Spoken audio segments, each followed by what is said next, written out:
viewers, we want to continue with 2004 NECO examination solution.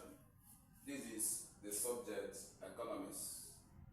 We are going to expect this in our forthcoming exam. The first one is define markets. Please, you have to be careful in economics. Economics is not commerce. It's not marketing. We are going to be careful with our definitions because the way we define matters.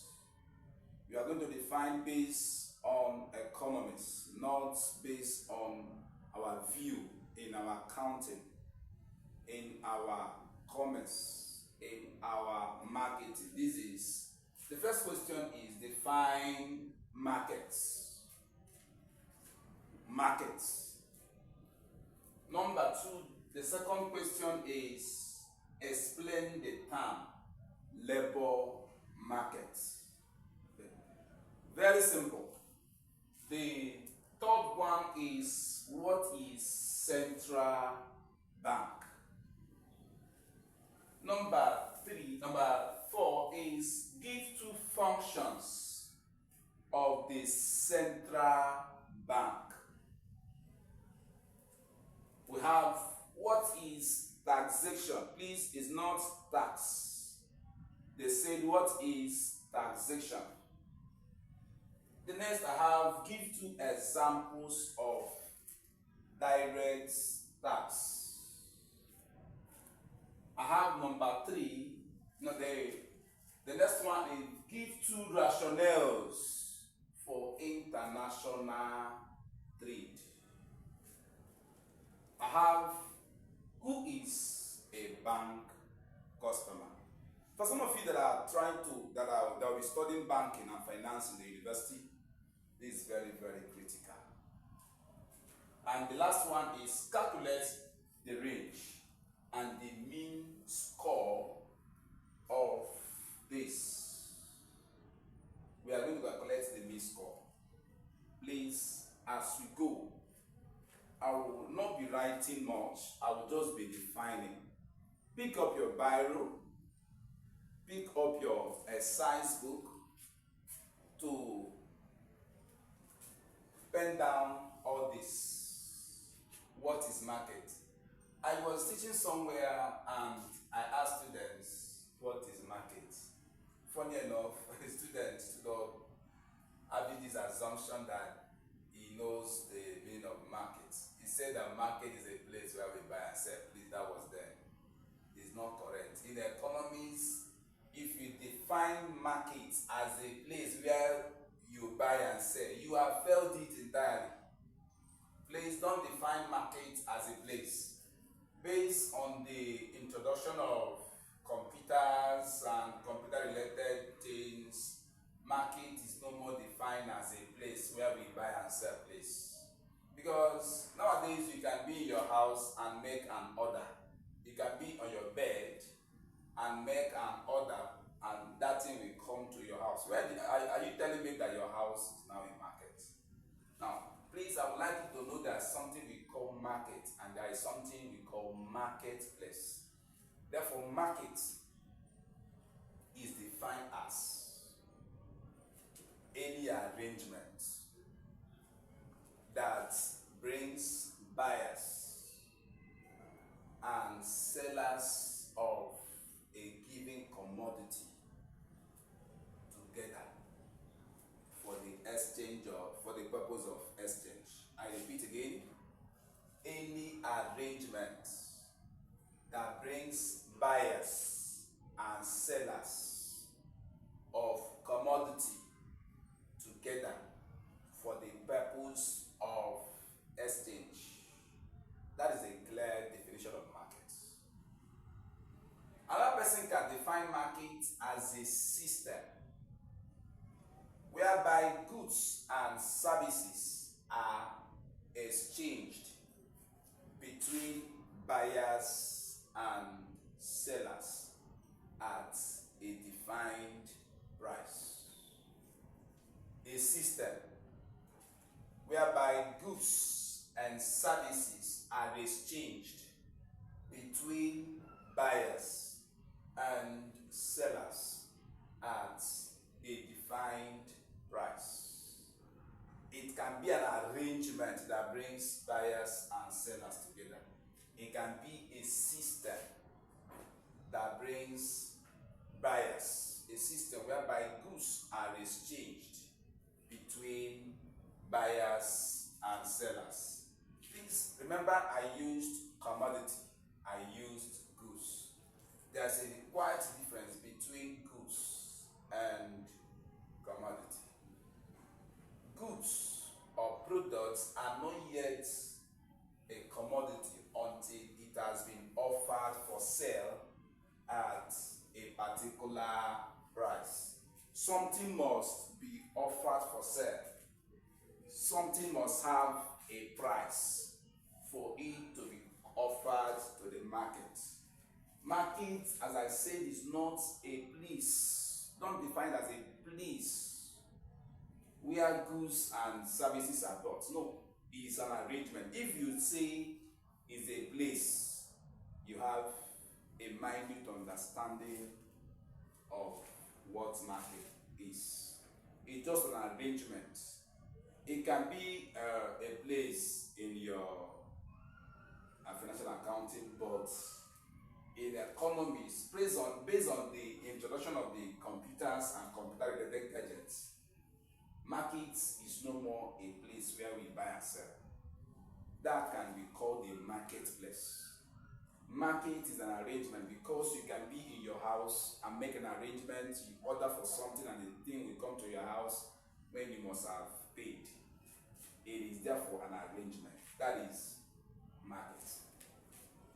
Number 2 is, what is labor market? There are 2 words here, labor and market. Labor, what is labor market? Labor market is defined as an arrangement where conditions of labor are negotiated and determined. An arrangement where conditions of labor are negotiated and determined. That is labor market. It's just an arrangement where people will come, we make a negotiation. Will I work? Can you work for me at a particular price? And look at the conditions. It can take place anywhere. Your church can be a labor market. The school can be a labor market.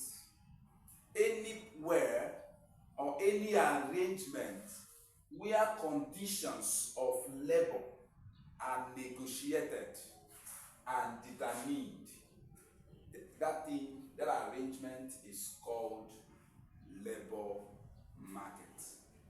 It's a labor.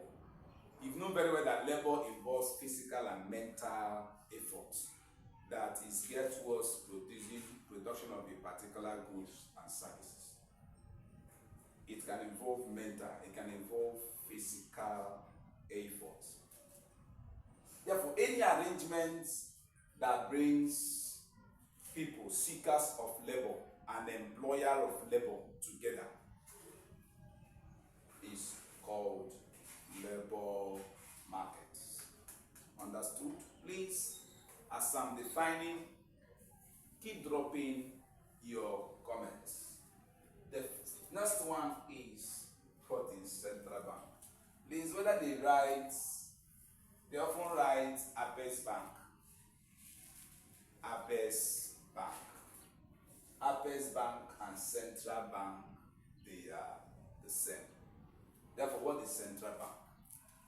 Central Bank is the particular financial institution that is established by Act of Parliament for the purpose of carrying out the government's financial transactions. It's just a particular financial institution that is owned by the government, established by Act of Parliament, which is responsible for the control of other banks and to carry out the government financial transactions. Anything that is established by the government, if a government establishes a bank and that bank is there to carry out the government financial institution and there to control other banks, it is called central bank. Whether it bears the name central bank, like in America you can have Bank of America. They are established by act of parliament to control other banks, other commercial banks, other banks in the country, and there to carry out government financial transactions. That thing is called central bank. In Nigeria, it is called CBN, Central Bank of Nigeria. It can have different names in other countries. It is established by the Act of Parliament. It is owned by the government.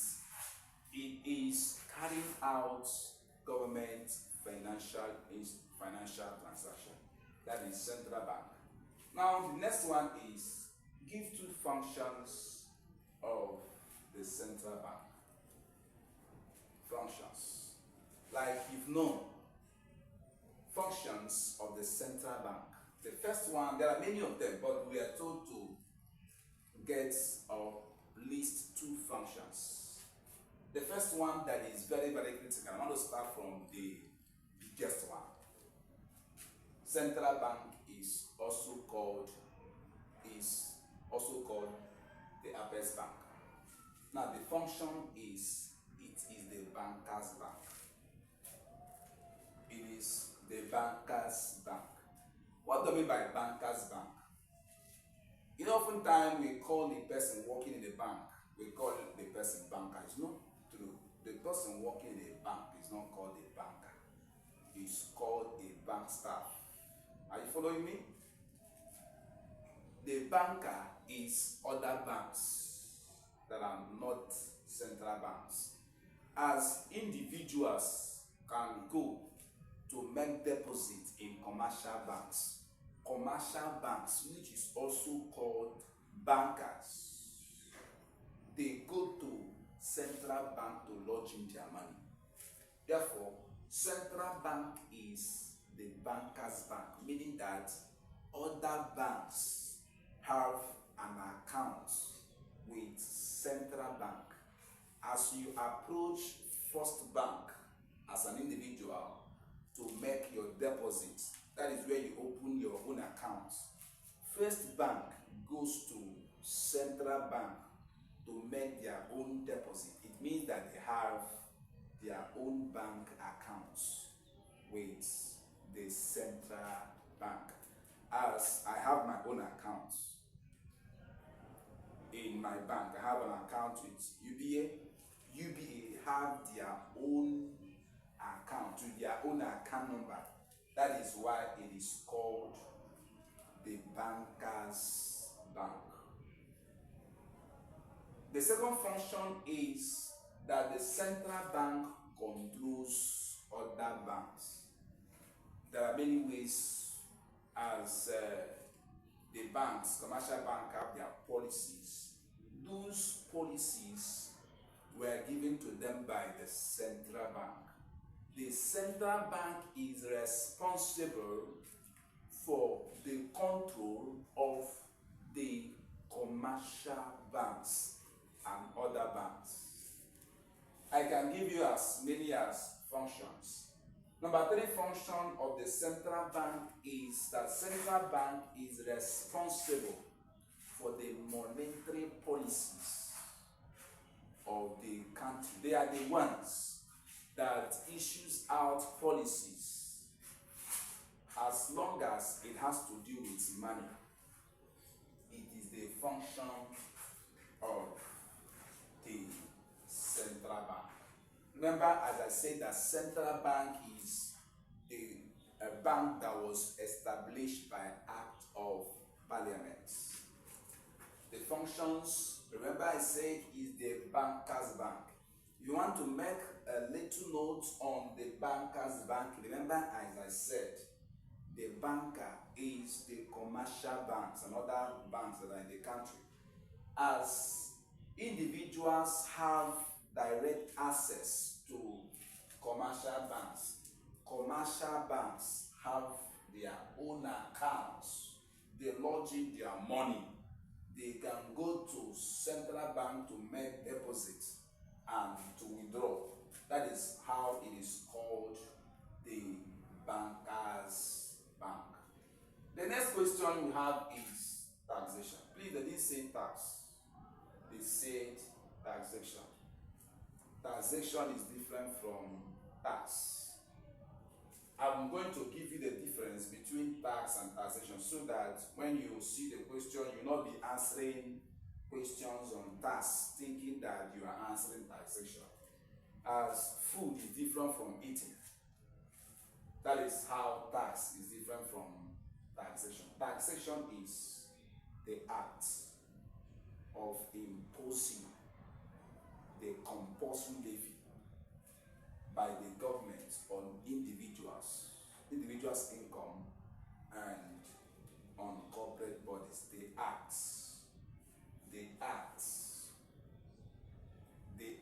That act of imposing compulsory levy on individuals' income and on corporate bodies by the government. Remember, it is taxation, not tax. Why tax is just the imposition of the money that was imposed on people. That money is called the tax. But the taxation is the act of imposing a compulsory levy by the government on individuals' income and on corporate bodies. The next one is give two examples of direct tax. The first one is what is called personal income tax. We collect it directly. It is not on goods and service. This one is on personal income. It is what is often called personal income tax. PIT. Personal income tax is an example of direct tax. The next one is what is called company income tax. Company income tax. As a company is operating, the government can impose a particular amount on them. It is paid directly. The first one is PIT, personal income tax, and the second one is company income tax. These are the two examples of direct tax. Please, I would like you to be noting down this. They are very, very critical.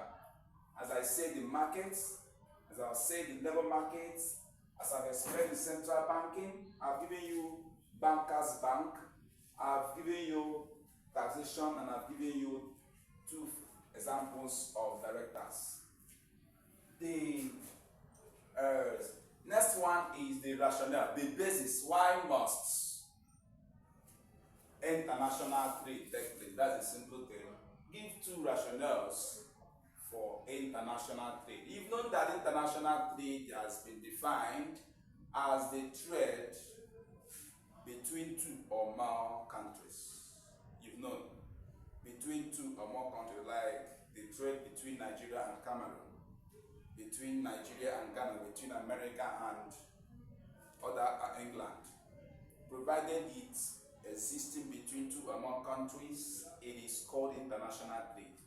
There are reasons why no country is depending on themselves. Every country must depend on each other. The first reason is because of difference in climates. Difference in climates.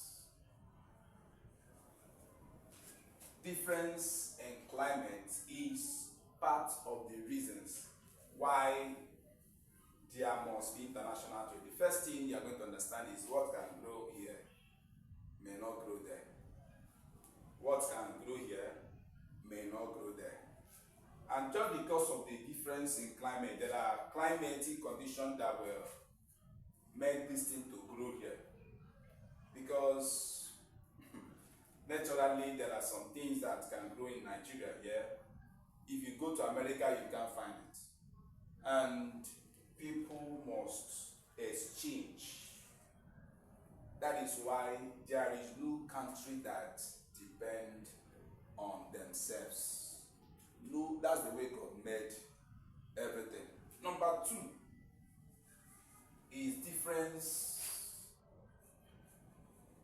in technical know-how. Difference in technical know-how. Technical know-how. Whether you like it or not, there are things that I can do very well, you can't do it very well. That's the difference. There are things that China can produce very well, Nigeria cannot produce it, but we need their products.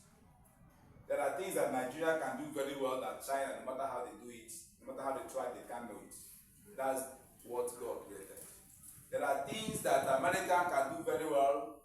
If you bring Nigeria cannot try it. There is difference in technical know-how. And because we need that thing and they need mine, we must exchange. Needless of trying to disturb ourselves, we must exchange. There is no country that depends on themselves. These are the two rationales, or what is called two bases for international trade. International trade must take place. Number one, difference in climate. Number two is difference in technical know-how. It must be there. Whether you like it or not, there must be international trade. The next one is, who is a bank customer? Very, very simple. Who is a bank customer? I can still remember I was talking to somebody, he said, a bank customer is a person that goes to the bank. I laughed. No, somebody can be going an errand for somebody in a bank. That does not qualify the person to be a bank customer. Somebody can still be working in a bank and yet is not a customer for that bank. Now then, who is a bank customer? A bank customer is a person who has opened an account with a particular bank. A person who has succeeded in opening an account with a particular bank, that qualifies you to be a bank customer. I can be working in a company and oftentimes my boss will be sending me to go and deposit money in his own bank. That the bank staff, all the bank staff have known me, does not mean that I am their customer. If I've not succeeded in opening accounts with the bank, I am not qualified, I am not yet called a bank customer. Okay, the next question is just calculation. They say calculate the range and the mean score of this particular thing. It's just calculation. Calculation. This can be found in mathematics. This can be found in economics. We are told to, I will define range because oftentimes range is difficult for some students because they've not understood it. Now, range, we don't need to do a big work on the range. Range is defined as a difference between the maximum number and the minimum number. What's the maximum number? The maximum number here is 40. Maximum equals to 40. And the minimum equals to 20. Now the difference is, for the range is 40 minus 20.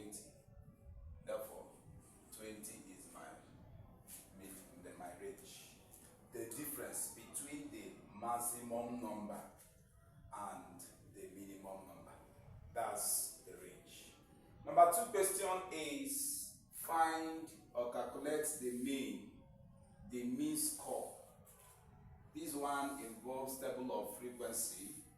Therefore, we'll do a little calculation. We have 20, we have 25, we have 30, we have 35, we have 40. The F is 5, we have 6, we have 7, we have 8, we have 10. Now we have to feed these columns and get our mean score. This is a mean score. You've known very well that your mean is given as by x equals to sigma f over sigma f. We are going to calculate the fx by saying 20 times 5. 20 times 5 if known is 100. We have 25 times 6. We have 150. We have 30 times 7. 30 times 7 is 210. We have 35 times 8. We have 280. We have 40 times 10, we have 400. Now the sigma of all this is, that means the sum is 100 plus 150 plus 210 plus 280 plus 400. Here is 1,140. And we have 5 plus 6 plus 7 plus 8 plus 10. I have that here is 36. Now the sigma, the bar x is given as 1,140 divided by 36. It's just a simple mathematics. It's giving me 1,140 divided by 36. It's giving me 31. Our bar x is 31.7 approximately. Therefore, the mean score of this mathematics, of this particular question is 31.7 approximately. Is approximately. I approximated is the answer is 31.66 something, but I approximated it to 31.7. Please, this is economics.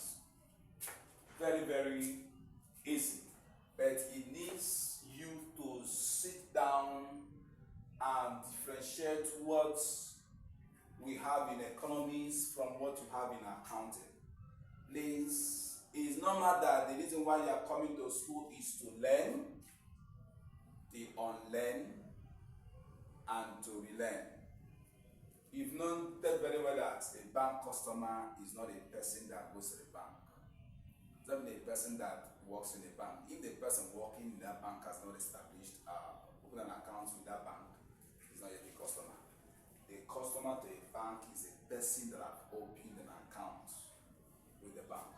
I've also made to understand that in the while we are talking about the functions of the central bank, I told you that it's the banker's bank. I made a comment, banker is not a person that works in a bank. Lest you think that I said banker's bank. You think I'm talking about the banker having an account with central bank. No. The banker I mean is the institution itself. That is the banker. Okay, let's continue with the OBJ, the objective of the economics. As we've spent time on the theory, the reason why we spend time is because on the theory it requires much of explanations. But in OBJ we're not going to spend much time. We're going to attempt few of the questions that you're going to expect. We have the quantity of commodity that a customer can buy. The quantity of a commodity that a customer can buy at a given price is best known as what? They didn't define anything. Now, they are just asking you something that the quantity of goods and services that a customer can buy is best known as. They have commodity, they have demand, they have supply, and they have product. If you check, going by your definition of commodity, demand, supply, okay, as I was saying, none of them captures, only one of them captures, okay, only one of them captures the meaning. Now, what I define commodity? Commodity is the particular goods or product that have been offered for sale. It has been offered for sale at a particular price. Something is only qualified to be called a commodity when it has been offered for sale. If it has not been offered for sale, it's not yet a commodity. Therefore, you didn't capture this. Now, demand is the quantity of goods and services that a customer is willing and able to pay for at a particular time. Now, supply is the quantity of goods and services that producers are willing to offer for sale at a particular price and a particular time. And product is just something that is produced by somebody. A product, something that has been manufactured. Now it has not been offered for sale. If you check, among these options, it's only demand that captures this. Our answer is B, because it is the quantity of goods that a customer can buy. That means means that he is willing. He is willing and is able to buy it. Therefore, our answer, if you get this, you shared B. B is your answer. Number 2 is the product that has been offered for sale is best known as goods, service, commodity, a token. As I said before, something is only qualified to be called a commodity when it has been offered for sale.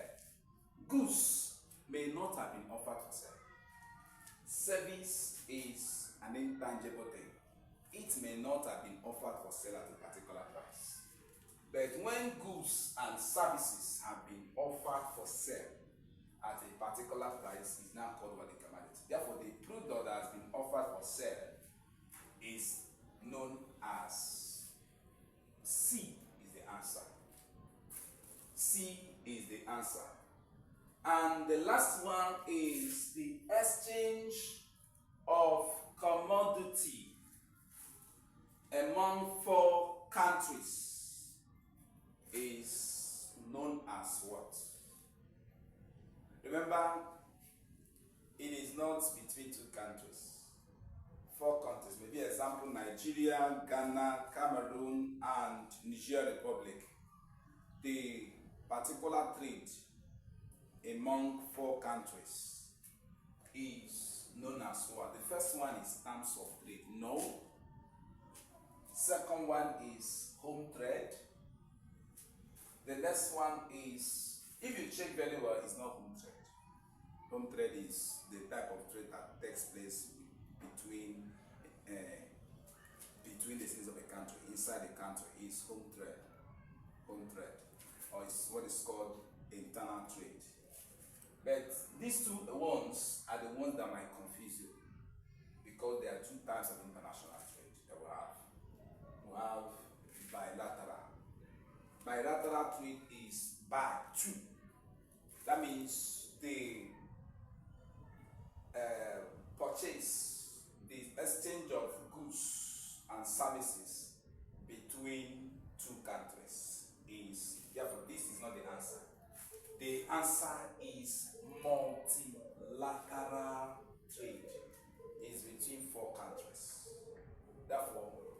exchange of goods between more than two countries is known as multilateral trade. These are the simple things you are going to expect in exam. Therefore, don't be confused, don't be afraid of any question in this forthcoming NECO. It's very, very simple. Now, what I would like you to do is, as you know, you keep dropping your questions, dropping your comments. As you've known, I am going to answer and attend to all your questions. Please, the calculations, the definitions, get them very, very well. They are very, very important, especially the theoretical part of it. When you are going to be explaining, please take them to heart. Drop your questions, drop your comments. I, your teacher, with time, and from time to time, I'll be attending to your questions. Please, your questions are important. Without your feedback, I will not have the courage, I will not have the mind to come again on air to talk to you. I need feedback from you because your feedback are very, very important. Feedback, I remain your economics and mathematics teacher, Mr. Caleb. I will attend to all your questions. I'm here to attend all your questions, solve every mathematics, and feel free to engage me anytime, anywhere. I wish you good luck, wish you your A's.